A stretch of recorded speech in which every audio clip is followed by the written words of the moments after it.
భారతదేశం నుంచి అనేక మంది డాక్టర్లు అమెరికాక, బ్రిటన్క, ఆస్ట్రేలియాక వెళ్తున్నారు. అక్కడ ఉన్న పరీక్షలు రాసి అక్కడ ఉద్యోగాలు సంపాదించుకుంటున్నారు, డాలర్లో సంపాదించుకున్నారు. ఇక్కడేమో 25-30 వేలు జీతంతో పోల్చుకుంటే అక్కడికి పోతే లక్షల్లో జీతం వస్తుంది, వెల్ సెటిల్డ్ అవ్వడం, ఆ పైన ఎదుగుదల ఉంటుంది అన్నటువంటి ఉద్దేశంతో అటు వెళ్తున్నారు. అదే సందర్భంలో ట్రీట్మెంట్కి మాత్రం పేషెంట్స్ ఆయా దేశాల నుండి మన దేశానికి వస్తున్నారు.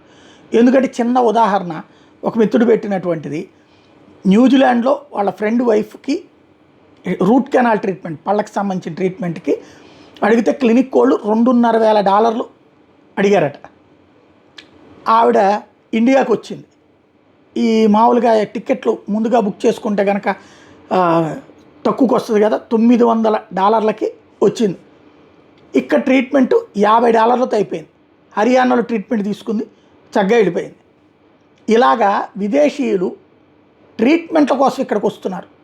మెడి టూరిజం అన్నటువంటి బాగా పెరుగుతుంది. అయితే వీళ్ళు ఎక్కువగా కాన్సన్ట్రేట్ చేస్తుంది ప్రధాన నగరాలు, హైదరాబాద్, బెంగళూరు, చెన్నై, ముంబై ఇట్లాంటిది. కాబట్టి ఇప్పుడు మనం దాని మీద దృష్టి సారించాల్సి ఉంది.